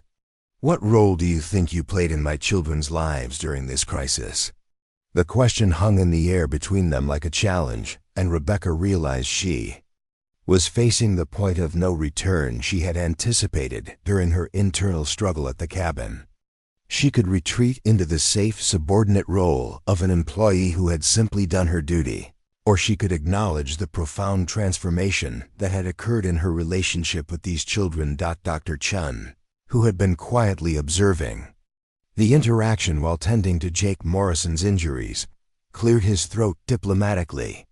"Perhaps this is a conversation that would benefit from more privacy," he suggested, "and perhaps from more rest for everyone involved. These have been traumatic days for all concerned." But Mr. Whitmore's attention remained fixed on Rebecca, and she could see that he was not going to be deterred by suggestions of postponement. The question of authority and responsibility for the children's welfare was going to be settled now, one way or another. Mrs. Blue Sky, with the intuitive wisdom that had made her such an effective helper to lost travelers, stepped forward with information that would prove crucial to the confrontation unfolding. "Mr. Whitmore," she said with quiet dignity, "before you and Miss Hartford discuss roles and responsibilities, there is something you should know. Yesterday, we received word from several settlements in the area. People have been following news of your children's survival, and they are all saying the same thing. Miss Hartford's actions during this crisis were nothing short of extraordinary. She has earned a reputation throughout the territory as a woman of remarkable courage and competence." The revelation that Rebecca's actions were being discussed and praised throughout the frontier territories clearly surprised Mr. Whitmore.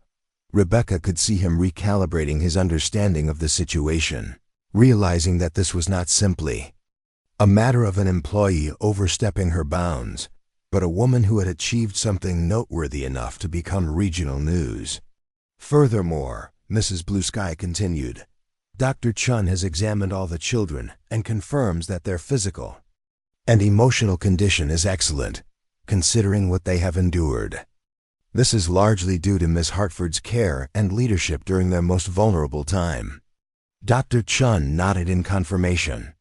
"In my professional opinion, Miss Hartford's decisions and actions were precisely what the situation required. These children survived not just because of luck or circumstance, but because they had an adult who was willing to make difficult choices and put their welfare above everything else." Rebecca felt the weight of the moment settling around her like a cloak. The next words she spoke would determine whether she retreated into the safety of her former role or stepped forward into the unknown territory of claiming her true relationship with these children. Looking directly at Mr. Whitmore, she made the choice that would change everything. "Mr. Whitmore," she said, her voice steady despite the magnitude of what she was about to say, "during these past days, I discovered that I love these children as if they were my own. I made decisions based on that love, and I would make the same decisions again. If that means I overstepped my role as governess, then I accept the consequences. But I will not apologize for loving them or for doing everything in my power to keep them safe." The declaration fell into silence as everyone processed its implications. Rebecca had just acknowledged that she had moved far beyond the boundaries of her employment, and in doing so, she had forced Mr. Whitmore to decide whether he saw that transformation as a threat to his authority or as a gift to his family. The point of no return had been reached. Everything that followed would depend on Mr. Whitmore's response to Rebecca's admission that she had become something more than an employee. She had become a woman who loved his children like a mother and was prepared to fight for their welfare, regardless of the personal cost. The silence that followed Rebecca's declaration stretched for what felt like an eternity, broken only by the distant voices of the children playing inside Mrs. Blue Sky's cabin and the restless movements of horses.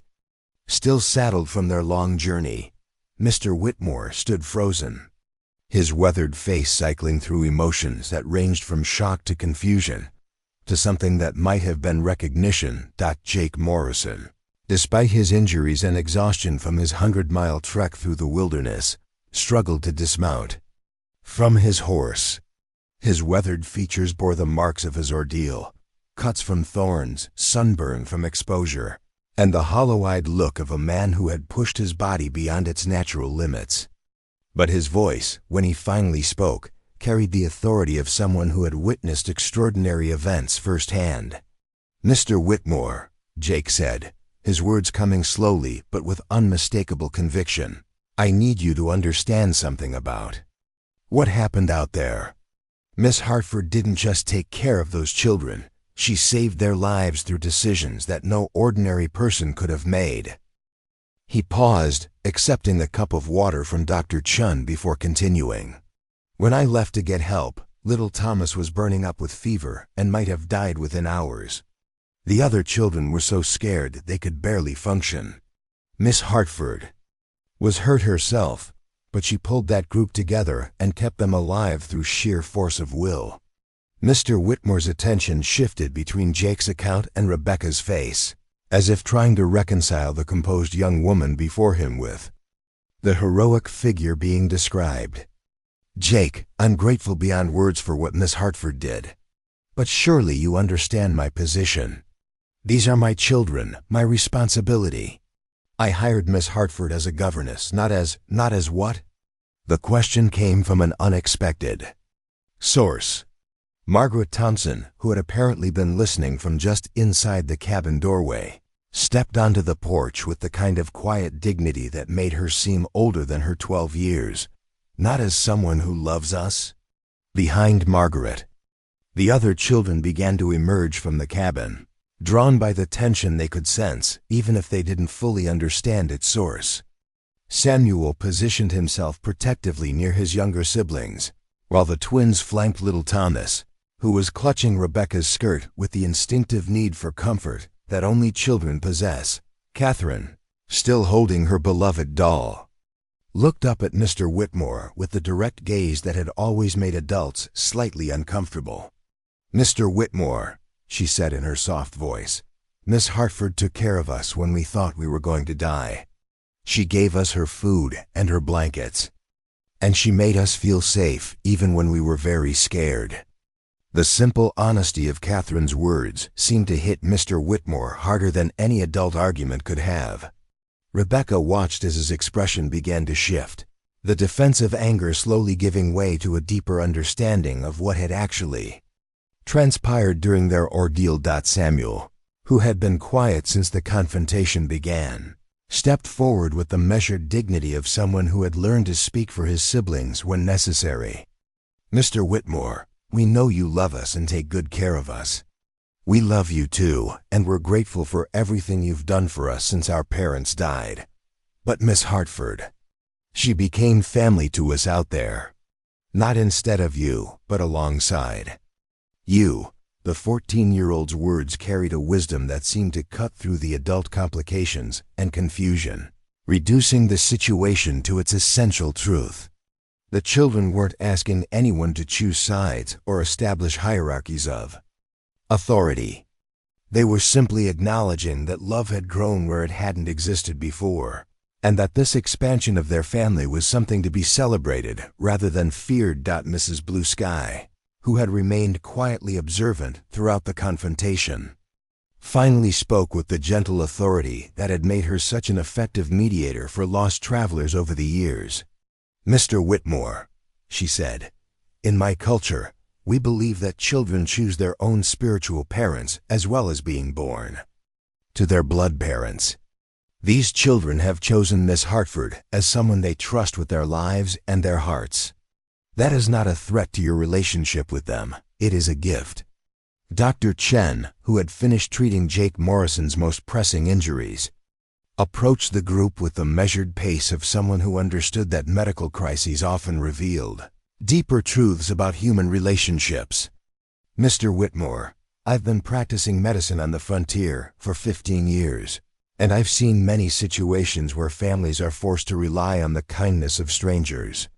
What I witnessed here is extraordinary, but not because it's unusual for people to help each other.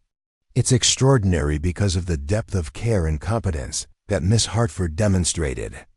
He gestured toward the children, who were unconsciously arranged around Rebecca in a protective formation that spoke volumes about their emotional bonds. These children have been through trauma that would break many adults. The fact that they're psychologically healthy and emotionally stable is a testament to Miss Hartford's ability to provide exactly the kind of care they needed when they needed it most. Jake Morrison, who had been leaning heavily against a porch post while listening to the conversation, straightened himself with visible effort. "Mr. Whitmore," he said, his voice carrying the weight of someone who had risked his life for the truth he was about to speak. "I walked 100 miles through country that could kill a man in a dozen different ways. I did it because I gave my word that I'd get these passengers to safety. But if I'd had any doubt about Miss Hartford's ability to keep those children alive until help arrived, I never would have left them." The admission that Jake Morrison, a man whose judgment was respected throughout the territory, had trusted Rebecca with the lives of 6 children carried enormous weight. Mr. Whitmore's expression continued to evolve as he processed this endorsement from someone whose opinion he valued above almost anyone else's. But it was little Thomas who provided the moment of clarity that would resolve the entire confrontation. The 4-year-old, who had been quietly listening to the adult conversation while staying close to Rebecca's side, suddenly let go of her skirt and walked directly to Mr. Whitmore. "Papa Whitmore," Thomas said, using the informal name he had adopted for his guardian. "Are you angry at Miss Rebecca?" Mr. Whitmore knelt down to Thomas's eye level, his weathered face softening as he looked into the child's trusting eyes. "I'm not angry, Thomas. I was just worried about all of you, and sometimes when grown-ups are worried, they say things that don't come out right." Thomas nodded with the serious consideration that 4-year-olds bring to important matters. Miss Rebecca was worried about us too, but she wasn't angry. She was just very brave and took care of us like mamas are supposed to do. The innocent comparison to maternal care struck at the heart of the issue that had been troubling Mr. Whitmore. Rebecca could see the moment when he finally understood what the children had been trying to tell him, that accepting her into their family wasn't a betrayal of his authority, but an expansion of the love and protection available to children who had already lost too much. Mr. Whitmore stood slowly, his eyes meeting Rebecca's with an expression that had completely transformed from the anger and suspicion of just minutes before. "Miss Hartford," he said quietly, "I owe you an apology. I was so focused on protecting my role as these children's guardian that I almost failed to recognize the miracle of what you accomplished." Rebecca felt tears beginning to well in her eyes as she realized that the confrontation she had feared was resolving in a way she had hardly dared to hope for. "Mr. Whitmore, I never intended to overstep my bounds or challenge your authority. I just I couldn't help loving them." "And thank God you did," Mr. Whitmore replied, his voice carrying the emotion of a man who was finally seeing the situation clearly. "These children needed someone to love them like a mother when I couldn't be there to protect them. You became that person, and I should be grateful instead of threatened." Margaret, who had been watching the adult conversation with the intensity of someone whose own future was being decided, stepped forward with a question that cut to the heart of everyone's concerns. "Does this mean Miss Hartford is going to stay with us? Not just as our governess, but as family?"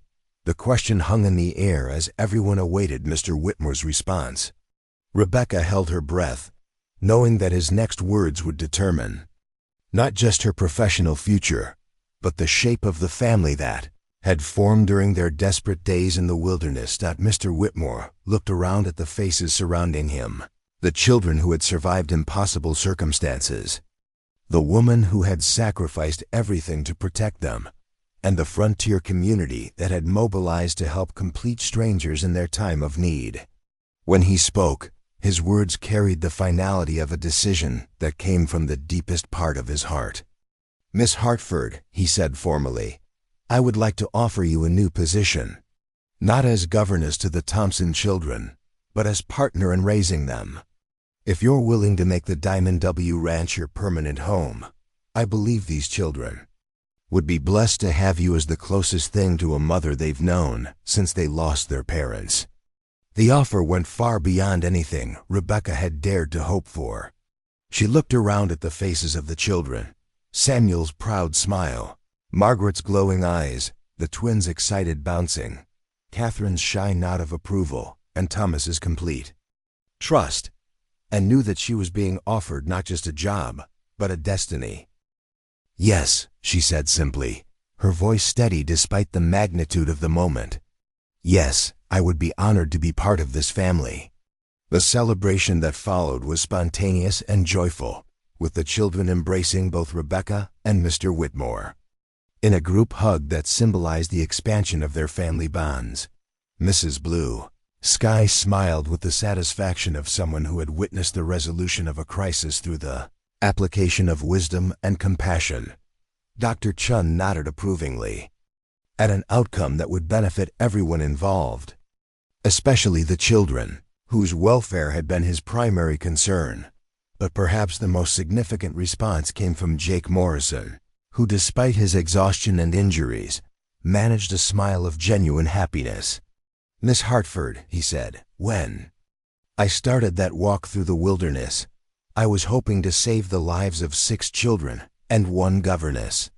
I never expected to witness the birth of a family."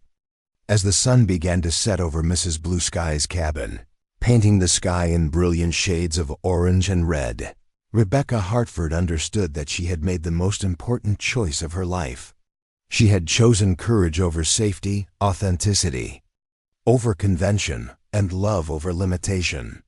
The courageous choice had led her not just to survival, but to a future she never could have imagined when she first boarded that ill-fated Stagecoach in Laramie. The journey back to the Diamond W Ranch became something entirely different from what anyone had expected when Mr. Whitmore first organized his rescue party. What had begun as a desperate mission to recover 6 missing children had transformed into a celebration of family, community, and the extraordinary bonds that can form when people face adversity together.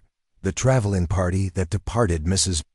Blue Sky's cabin 3 days later bore little resemblance to the fractured group of crash survivors who had arrived there just a week earlier. Rebecca rode alongside Mr. Whitmore at the head of the procession, no longer as an employee returning to her duties, but as a partner in the great enterprise of raising 6 remarkable children. The change in her posture and demeanor was visible. To everyone, she carried herself with the quiet confidence of someone who had discovered her true calling and been embraced for it. Behind them, the children traveled in a specially constructed wagon that Joseph Running Bear had built for the journey. Unlike the cramped confines of the stagecoach that had brought them to disaster, this wagon was designed for comfort and safety, with soft cushions, protective sides, and space for the children to move around during the long trip home. More importantly, it was filled with laughter and excited conversation as the children processed their adventure and looked forward to their future. Samuel had appointed himself as the official chronicler of their experience, keeping a detailed journal of everything that had happened from the stagecoach crash through their rescue and recovery. At 14, he understood that they had lived through something extraordinary that deserved to be recorded and remembered. His careful notes would eventually become a treasured family document, passed down through generations as a testament to human resilience and the power of love to overcome any obstacle.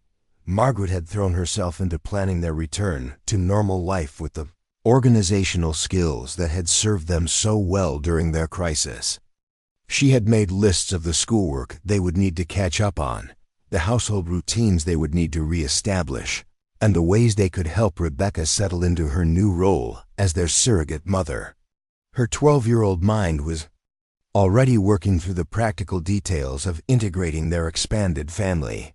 The twins, James and Julia, had become the group's official ambassadors to the various helpers and well-wishers they encountered along the trail. Their natural friendliness and obvious health served as powerful testimony to the quality of care they had received during their ordeal. Every person they met wanted to hear their version of the story, and the twins obliged with enthusiasm, always making sure to emphasize Rebecca's heroism and the kindness of Mrs. Blue. Skye and Joseph. Catherine had emerged from her shell in remarkable ways during their stay at the cabin. The quiet, introspective child who had barely spoken during their first days of crisis had become more confident and talkative, apparently having found her voice through the experience of being heard and valued by caring adults. She rode in the wagon with a small notebook of her own, drawing pictures of their adventure and the people who had helped them. Little Thomas, fully recovered from his fever and restored to the robust health of a 4-year-old, had become the group's unofficial morale officer. His infectious laughter and boundless energy reminded everyone of the joy and resilience that made their struggle worthwhile. He switched freely between riding with the children and walking alongside Rebecca's horse, chattering constantly about everything he saw and experienced. But perhaps the most significant transformation was visible in the relationship between Rebecca and Mr. Whitmore. What had begun as a formal employer-employee arrangement had evolved into a genuine partnership based on mutual respect and shared commitment to the children's welfare. They rode side by side, discussing everything from immediate travel logistics to long-term plans for the children's education and development. "I've been thinking about the school situation," Mr. Whitmore said as they navigated a particularly scenic stretch of mountain trail. "The children have clearly outgrown what the local schoolmaster can provide, especially after everything they've learned about themselves during this experience. Have you given any thought to how we might expand their educational opportunities?" Rebecca smiled at the easy way he included her in such fundamental decisions about the children's future. "I've been thinking the same thing," she replied. "Samuel, in particular, has shown remarkable leadership abilities that deserve to be developed. And Margaret's organizational skills suggest she might have a talent for business or administration that we should nurture." Their conversation was interrupted by laughter from the wagon behind them, where Catherine was apparently sharing one of her drawings with her siblings. The sound made both adults smile, representing as it did the return of normal childhood joy to lives that had been marked by too much loss and hardship. Dr. Chun, who had chosen to accompany them partway on their journey before returning to his own practice, rode up alongside them with observations that would prove crucial to their future planning. "I've been watching the children's behavior over the past few days," he said, "and I'm struck by how completely they've recovered from what should have been a severely traumatic experience. That kind of resilience doesn't happen by accident." He gestured toward Rebecca with professional appreciation. Miss Hartford's immediate response to their crisis created a sense of security and competence that prevented the kind of psychological damage that often results from life-threatening situations. These children don't see themselves as victims of a terrible accident. They see themselves as survivors of an adventure that proved how strong and capable they really are. The insight highlighted something that Rebecca herself was still coming to understand. Her instinctive response to protect and nurture the children during their crisis had done more than simply keep them alive physically. She had helped them maintain their sense of self-worth and optimism, ensuring that their ordeal became a source of strength rather than a burden of trauma. Jake Morrison, who despite his injuries had insisted on accompanying them home, provided Another perspective on the transformation they had all undergone. "Miss Hartford," he said during one of their evening camps, "I've been driving stagecoaches through this territory for more than 20 years, and I've seen a lot of people face crisis situations. Most folks either fall apart completely or become so hard and bitter that they lose their humanity. What you did was different. You became stronger without losing your kindness." The observation sparked a campfire conversation that would become one of Rebecca's most treasured memories of their journey home. The children, gathered around the fire with cups of hot chocolate that Mrs. Blue Sky had provided for their travels, began sharing their own perspectives on how the experience had changed them. "I used to be afraid of making mistakes," Samuel admitted, his young voice carrying the weight of premature responsibility he had carried since his parents' death. "But during our time in the wilderness, I learned that making decisions, even if they might be wrong, is better than being too scared to act at all." Margaret nodded in agreement. "I learned that taking care of people isn't just about doing things for them. Sometimes the most important thing is helping them believe they can take care of themselves." James, always the more talkative of the twins, added his own insight. "I learned that being scared is okay as long as you don't let it stop you from helping other people." Julia, not to be outdone by her brother, offered her own wisdom. "I learned that families aren't just the people you're born with. They're the people who choose to love you no matter what." Catherine, who had been listening quietly while sketching in her notebook, looked up with the serious expression that had become characteristic of her new confidence. "I learned that being quiet doesn't mean being weak. Sometimes the most important things are said without words."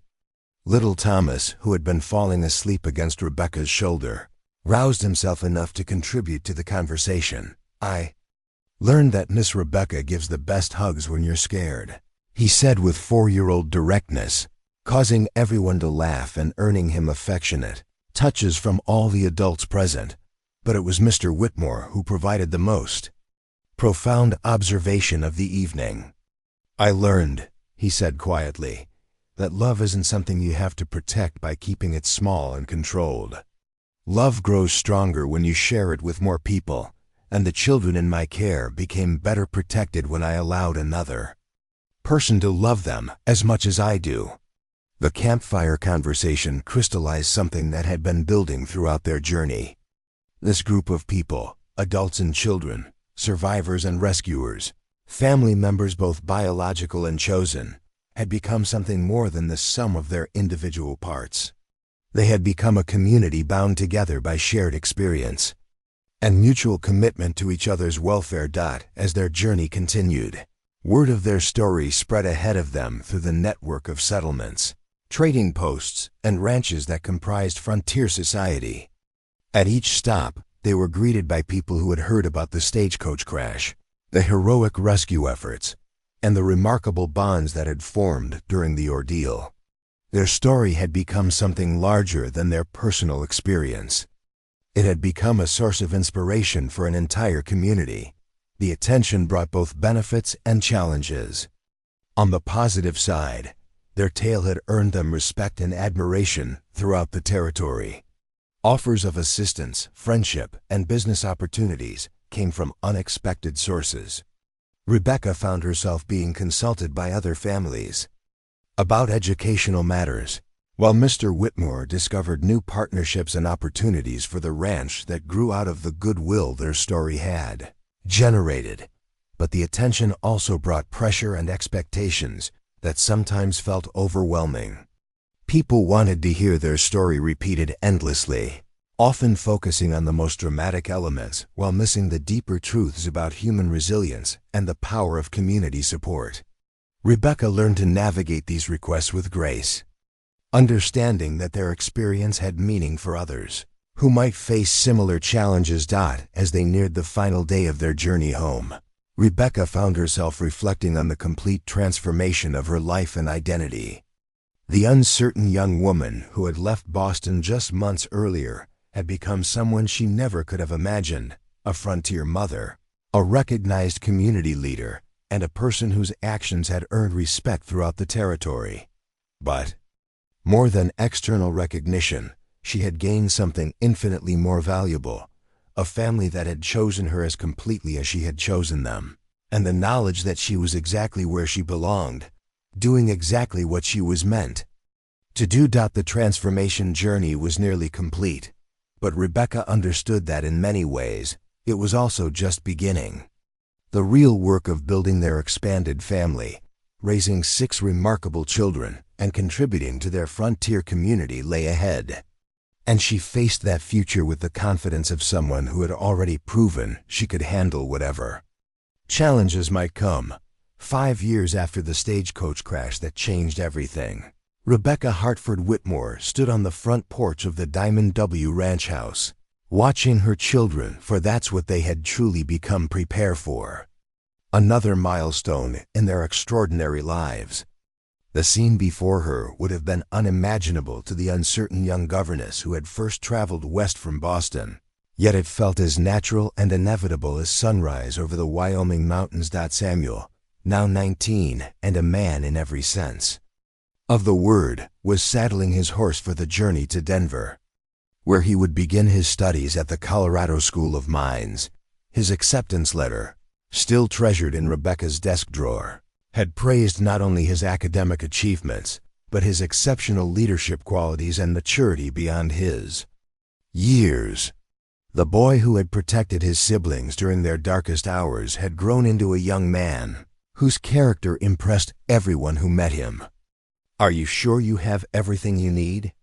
Rebecca called out, unable to suppress the maternal concern that had become second nature to her. Samuel grinned, his face showing the confident ease of someone who had learned early that he could handle whatever challenges life presented. "Mother Rebecca," he said, using the name that had evolved naturally over the years, "I survived a stagecoach crash and 5 days in the wilderness when I was 14. I think I can manage college in Denver." The casual reference to their shared ordeal no longer carried the weight of trauma it once had. Over the years, their story had become a source of strength and family pride, rather than painful memory.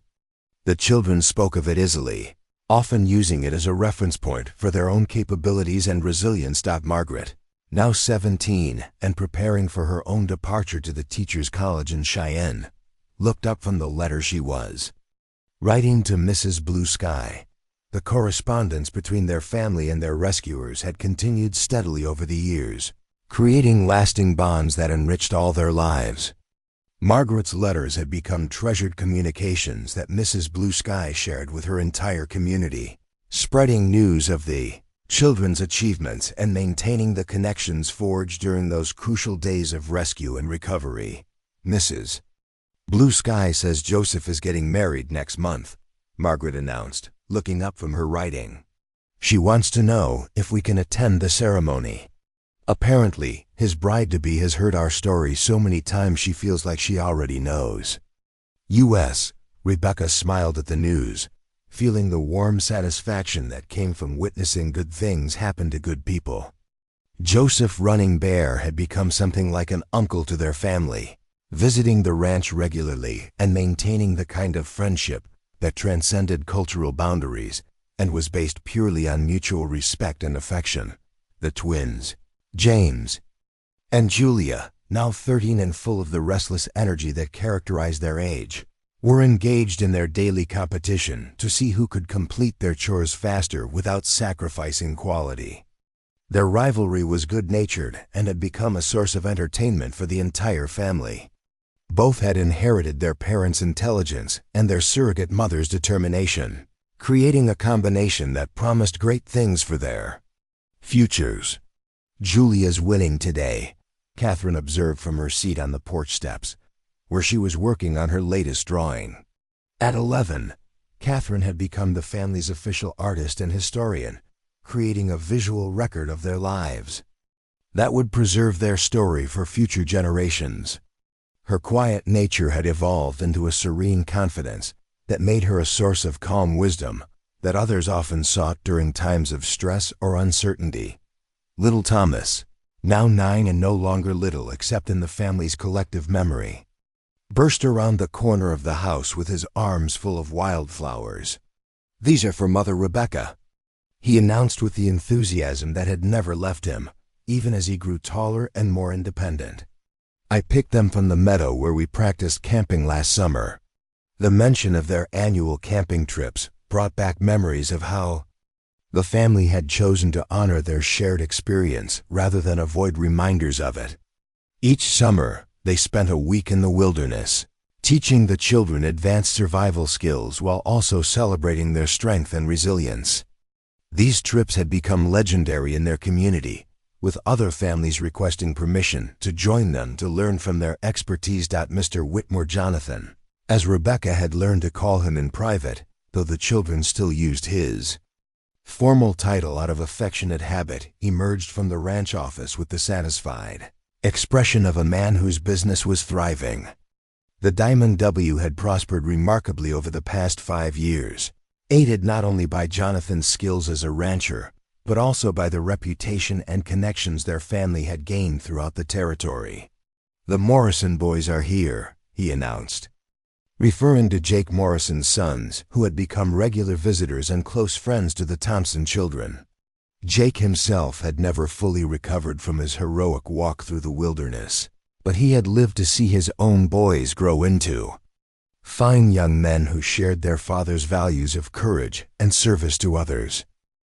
The arrival of the Morrison boys signaled the beginning of what had become a family tradition, the annual celebration of what they called Crash Day, the anniversary of the Stagecoach accident that had brought them all together. Rather than treating it as a day of mourning or trauma, they had chosen to celebrate it as the day their real family had been born. As the extended family and friends gathered on the ranch's front lawn, Rebecca found herself reflecting on the incredible journey that had brought them to this moment. The scared, uncertain governess who had once worried about her ability to teach 6 ranch children had become a woman whose educational innovations were being studied and implemented throughout the territory. Her methods, which emphasized practical skills alongside traditional academics and placed supreme value on developing character and resilience, had attracted attention from as far away as California and Texas, but more than professional recognition, Rebecca had found something she had never dared to hope for: a sense of belonging and purpose that filled every aspect of her life. She had discovered that the love of a chosen family could be every bit as strong and meaningful as biological bonds, and that the children who had depended on her during their darkest hours had given her gifts far greater than any she had provided them. Dr. Chen, who had become not only the family's physician, but also a close friend and advisor, raised his glass of lemonade in the traditional toast that marked the beginning of their celebration. "To the stagecoach that brought us all together," he said with the formal gravity that made even the youngest children pay attention, "and to the courage that kept us together when everything else fell apart." "To Mrs. Blue Sky and Joseph," added Jake Morrison, whose health had stabilized enough to allow him to attend these annual gatherings, who proved that angels come in all forms and that help can appear when you least expect it but most need it. "To Mother Rebecca," said Samuel, his voice carrying the emotion of someone who understood the magnitude of what had been given to him, who taught us that families are built by choice and sustained by love, and that ordinary people can do extraordinary things when they have something worth fighting for. As the toasts continued around the circle, each person adding their own tribute to the elements that had made their survival and thriving possible, Rebecca felt overwhelmed by gratitude for the unexpected path her life had taken. She thought about her father's old sermons about faith being the decision to act with hope, even when hope seemed foolish, and she understood that every choice she had made since the stagecoach crash had been an act of faith in the possibility that love could overcome any obstacle. Margaret stood to offer her own toast, her 17-year-old voice carrying the wisdom that had always made her seem older than her years. "To the understanding that we are not victims of what happened to us, but heroes of how we chose to respond to it," she said, looking around at the faces of the people who comprised her world, and to the knowledge that the best families are not the ones that never face hardship, but the ones that face hardship together and come out stronger. As the celebration continued into the evening, with music and dancing and the kind of storytelling that had become central to their family culture, Rebecca found herself standing slightly apart, observing the scene with the wonder of someone who had witnessed miracles become routine. Catherine approached her with the quiet grace that had become her signature, carrying a wrapped package that she presented with shy ceremony. "I finished it," she said simply, handing Rebecca what turned out to be a leather-bound book filled with Catherine's drawings and Margaret's careful script. The book was their complete family story, from the stagecoach crash through their rescue and recovery to their current life of abundance and joy. But more than just a historical record, it was a testament to the power of human resilience and the extraordinary things that become possible when people choose to love and protect each other, regardless of the costs or challenges involved. "This is beautiful," Rebecca whispered, turning the pages with reverent care. "But why give it to me?" Catherine smiled with the serene confidence that had replaced her childhood shyness. "Because you're the one who made it all possible," she said simply. "Because when we needed a mother, you became one. Because when we needed a leader, you stepped forward. Because when we needed hope, you showed us how to find it." As the stars began to appear over the Wyoming landscape and the celebration gradually wound down, Rebecca Hartford Whitmore understood that she had reached the end of one story and the beginning of countless others. The frightened young woman who had once worried about her adequacy as a governess had become the foundation upon which an entire family had built their lives. But more than that, she had learned that the most important transformations in life are not the ones that happen to us, but the ones that happen through us when we find the courage to become the person that circumstances require us to be. The stagecoach crash had been a tragedy that could have destroyed 6 young lives. Instead, it had become the catalyst for discoveries about human strength, resilience, and the boundless capacity of the heart to expand and embrace new love.